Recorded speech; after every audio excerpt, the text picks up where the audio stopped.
Hello everyone, I welcome you all for the today's session of Static GK। तो हम आज के अपने सेशन में क्यों आज ही के दिन यानी कि किस तिथि के बेसिस पे हम हिंदू न्यू ईयर को सेलिब्रेट करते हैं और चैत्र नवरात्र क्या होता है और शारदीय नवरात्र क्या होते हैं, हम उसके बारे में भी कुछ स्टैटिक जीके के बारे में पढ़ेंगे।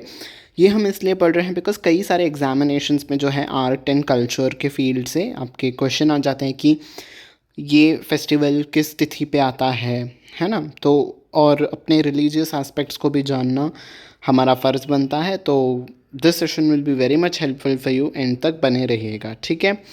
तो सबसे पहले जो है आज के दिन हम न्यू ईयर को सेलिब्रेट कर रहे हैं, राइट। तो सबसे पहले मैं आपको विश कर देता हूँ, न्यू ईयर की बधाई दे देता हूँ, ठीक है। तो जो हमारे सिंधी भाई बहन हैं वो आज चेटी चंड को सेलिब्रेट कर रहे हैं, राइट। तो मेरे सभी सिंधी भाई बहनों को चेटी चंड जूं लख लख वाधायूं, राइट। और जो मराठी स्पीकिंग एरियाज़ हैं वहाँ पे गुड़ी पाड़वा सेलिब्रेट हो रहा है, तो गुड़ी पाड़वाचा हार्दिक शुभेच्छा। देन साउथ इंडिया में जो जैसे कर्नाटका, तेलंगाना, आंध्र प्रदेश, राइट, वहाँ पे युगादि सेलिब्रेट कर रहा है हो रहा है। तो युगादि हब्बद शुभाशय गढ़ू, ठीक है। तो मैंने सारे लैंग्वेजेस जो मुझे आती थी मैंने आपको विश कर दिया, ठीक है। तो आज किस तिथि के बेसिस पे जो है हम मनाते हैं न्यू ईयर को वो हम जान लेते हैं, क्यों मनाया जाता है, किस तिथि पे मनाया जाता है, ठीक है। तो सबसे पहले new year, Hindu new year हम जैसे कहते हैं, वो क्यों सेलिब्रेट किया जाता है, बिकॉज इस तिथि के दिन जो है हिंदू मैथोलॉजी के अकॉर्डिंग जब यूनिवर्स का क्रिएशन हो रहा था उससे पहले जो है all the planets were aligned in a straight line. तो एक स्ट्रेट लाइन में जो है सभी प्लैनेट्स आ गए थे, राइट। हमारे सोलार सिस्टम के जो भी प्लैनेट्स थे, Venus, Earth, Mars, Jupiter, Mercury, Uranus, Saturn, right, ये सभी एक लाइन में आ गए थे, ठीक है। उससे क्या हो गया था, which initiated the flow of cosmic energy. तो जो कॉस्मिक एनर्जी हम कहते हैं ना, प्रवाह एनर्जी का, वो स्टार्ट हो गया था और उससे जो है यूनिवर्स क्रिएट हुआ था, उससे जो है लाइफ क्रिएट हो गई थी यूनिवर्स में, राइट। तो बिगिनिंग ऑफ द लाइफ इसे कहा जाता है। तो इसीलिए जो है न्यू ईयर भी इस तिथि पे सेलिब्रेट किया जाता है, ठीक है। तो the alignment marks the beginning of the new cosmic cycle, एक नया कॉस्मिक साइकिल का बिगिनिंग ये मार्क करता है, इसीलिए हम इसे न्यू ईयर के तौर पे सेलिब्रेट करते हैं।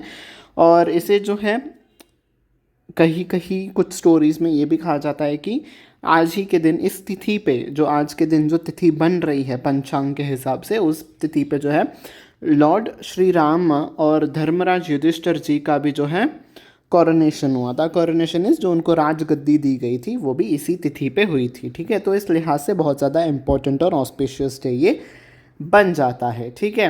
अब तिथि की बात चल रही थी, तो किस तिथि पे हिंदू न्यू ईयर सेलिब्रेट होता है, चैत्र मास की शुक्ल पक्ष की प्रतिपदा पे, ठीक है। अब ये तीनों जो मैंने सर्कल किए हैं ये सारी चीज़ें क्या होती हैं, Chaitra mass is Hindu new year का जो है वो फर्स्ट मंथ कंसिडर किया जाता है। तो अब हम सभी मंथ्स को देख लेते हैं कौन से मंथ आते हैं हिंदू कैलेंडर के हिसाब से। तो ये सारे मंथ हैं चैत्र, वैशाख, ज्येष्ठ, आषाढ़, श्रावण, भाद्रपद, अश्विन, कार्तिक, मार्गशीर्ष, पौष, माघ और फाल्गुन, ठीक है। और ये जो सारे मंथ्स हैं ये जॉर्जियन कैलेंडर के हिसाब से आपके इन महीनों के आसपास आते हैं, ठीक है। तो चैत्र, जैसे मैंने आपको कहा, फर्स्ट मंथ है हिंदू कैलेंडर के हिसाब से, राइट। तो चैत्र मास की शुक्ल पक्ष जहाँ पे मून जो है वो ब्राइट होते जाता है, राइट। इन जो ये विक्रम संवत कैलेंडर जैसे हम फॉलो करते हैं उसमें जो है 2 पार्ट्स में एक मंथ डिवाइड होता है, ठीक है। शुक्ल पक्ष और कृष्ण पक्ष। शुक्ल पक्ष जहाँ पे मून बढ़ता हुआ जाता है और पूर्णिमा आ जाती है, यानी कि फुल मून आ जाता है। देन उसके बाद से कृष्ण पक्ष स्टार्ट हो जाता है जहाँ पे मून धीरे धीरे घटता जाता है और अमावस्या आ जाती है, ठीक है। तो मून जो है अब बढ़ते हुए फेज में है और प्रतिपदा यानी कि फर्स्ट डे, राइट। तो शुक्ल पक्ष का फर्स्ट डे मैंने आपको यहाँ पे जो है पिक्चोरिकल रिप्रेजेंटेशन रखा है। तो शुक्ल पक्ष का 15 डेज होता है, कृष्ण पक्ष का 15 डेज होता है, ठीक है। तो शुक्ल पक्ष जो है यहाँ पे हम देख रहे हैं, तो चैत्र मास का शुक्ल पक्ष स्टार्ट हो गया है और प्रथमा यानी कि प्रतिपदा जो first day of the moon है, तो आपको आज कुछ मून इस तरीके से स्लाइटली इतना आपको क्रेसेंट मून दिखेगा, ठीक है। फिर बढ़ता हुआ आपको इतना सेकेंड डे द्वितीय पे इतना मून दिखेगा, तृतीय थर्ड डे पे आपको ऐसे मून दिखेगा, ठीक है। तो फिर ऐसे ही चलता जाएगा, चतुर्थी, पंचमी, षष्ठी, सप्तमी, अष्टमी, नवमी, नवमी पे आपका हाफ मून आ जाएगा। फिर दसवीं, एकादशी जैसे हम 11 भी कहते हैं, फिर द्वादशी, त्रयोदशी, चतुर्दशी और फिर पूर्णिमा यानी कि फुल मून आ जाएगा, ठीक है। और फिर ऐसे ही कृष्ण पक्ष में मून घटता हुआ जाएगा। तो तिथि समझ में आ गई। चैत्र मास यानी कि first month of the Hindu calendar, शुक्ल पक्ष जहाँ पे मून बढ़ता जा रहा है, और प्रतिपदा शुक्ल पक्ष का फर्स्ट डे।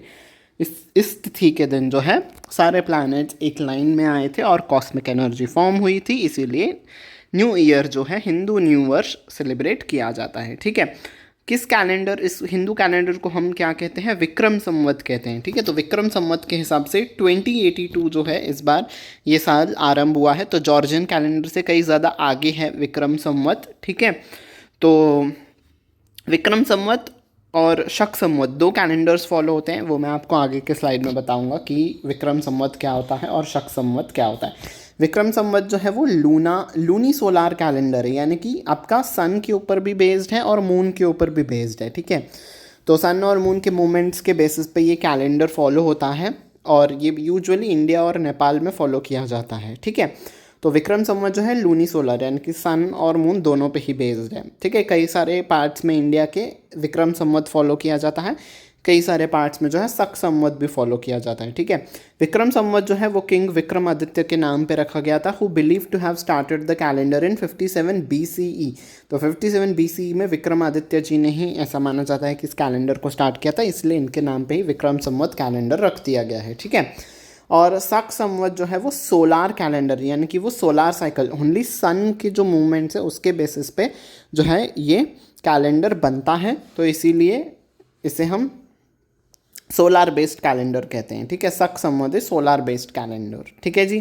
तो विक्रम संवत, शक संवत, आई होप आपको ये क्लियर हो चुका होगा, ठीक है।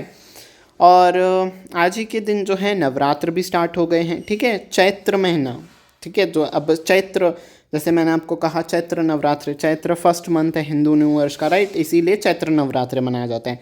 और एक जो है शारदीय नवरात्र जिसे हम कहते हैं, जो कि सितंबर और अक्टूबर के मंथ के टाइम पे ये मनाए जाते हैं। तो शारदीय नवरात्र हैं जो, इसीलिए ये नाम पड़ता है शारद, बिकॉज शरद ऋतु चल रही होती है, ठीक है। मैं आपको यहाँ पे दिखा देता हूँ।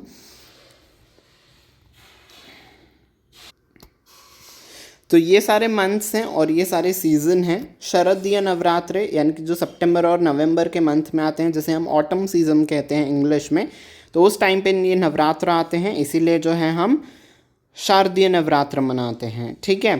तो इसलिए उसका नाम शारदीय नवरात्र पड़ा है। और Chaitra Navratra because first month of Hindu calendar पे आता है, इसलिए इसका नाम चैत्र नवरात्र है, ठीक है। और क्या डिफरेंस है इसके बीच में, ये जो है मार्च और अप्रैल के बीच में मनाए जाते हैं और ड्यूरिंग द स्प्रिंग सीजन इसे मनाया जाता है, ठीक है। और ये ख़त्म कब होते हैं, ड्यूरिंग रामनवमी आती है तब ये ख़त्म होता है, ठीक है। तो दैट्स अनदर डिफरेंस, रामनवमी पे ये ख़त्म होते हैं। और शारदीय नवरात्र जो हैं वो दशहरे पे ख़त्म होते हैं, ठीक है। ऑटम सीजन में ये मनाया जाते हैं और दशहरे के टाइम पे ख़त्म होते हैं, ठीक है। नवरात्र में हम बेसिकली 9 फॉर्म्स ऑफ दुर्गा जो हैं उनको हम पूजते हैं, ठीक है। तो कौन से हैं वो 9 रूप, ये भी हम देख लेते हैं साथ साथ। तो फर्स्ट रूप इज़ माँ शैलपुत्री, जो कि स्ट्रेंथ, करेज और कंपोजर को दिखाती हैं। दूसरा रूप है जो ब्रह्मचारिणी है, तो जो हमें ये सिखाती हैं कि recognization of your true nature, that is infinity, तो अपने ट्रू नेचर को पहचानिए, ये सिखाती हैं हमें। माँ चंद्र घंटा जो है वो हमें अलर्टनेस सिखाती हैं। चौथा रूप माँ कुष्मंडा, ये जो है क्रिएटिविटी को सपोर्ट करती हैं। देन फिफ्थ रूप जो है वो है माँ स्कंद माता, जो कि हमें स्किल्स, इनोसेंस, करेज और कंपैशन देती हैं। छठा रूप माँ कात्यायनी, जो कि हेल्दी रिलेशनशिप्स को सपोर्ट करती हैं। सातवां रूप माँ दुर्गा का जो है वो कालरात्रि है, जो कि डायनामिज्म थ्रू डीप रेस्ट, तो ये दिखाती हैं, ठीक है, डायनामिज्म को दिखाती हैं। आठवां रूप महागौरी, जो कि विजडम देती हैं। और नौवां रूप सिद्धार्थनी, जो कि सिद्धरात्रि, जो कि परफेक्शन और एनलाइटमेंट देती हैं। तो ये सारे 9 रूप हैं माँ दुर्गा के, जो कि हम पूछते हैं इन 9 दिनों में, ठीक है। और फिर रामनवमी, मैंने आपको दिखाया था ना यहाँ पे 9वां दिन आता है नवमी पे, तो तो रामनवमी इसलिए मनाया जाता है बिकॉज वो 9वें दिन पे आता है, तो रामनवमी पे आके जो है ये चैत्र नवरात्र समाप्त हो जाते हैं। ठीक है, तो ये कुछ बेसिक सी इन्फॉर्मेशन थी हमारे हिंदू नववर्ष के बारे में, हमारे कैलेंडर के बारे में और चैत्र नवरात्र के बारे में। तो अगर आपको ये सेशन अच्छा लगा हो तो लाइक बटन पे प्रेस कर दीजिएगा, बेल आइकन पे भी प्रेस करिएगा ताकि आने वाले क्लासेस की नोटिफिकेशन आपको टाइम टू टाइम मिलती रहे। On this note I take care leave until we meet next time. Take very good care of yourself. Bye bye everyone.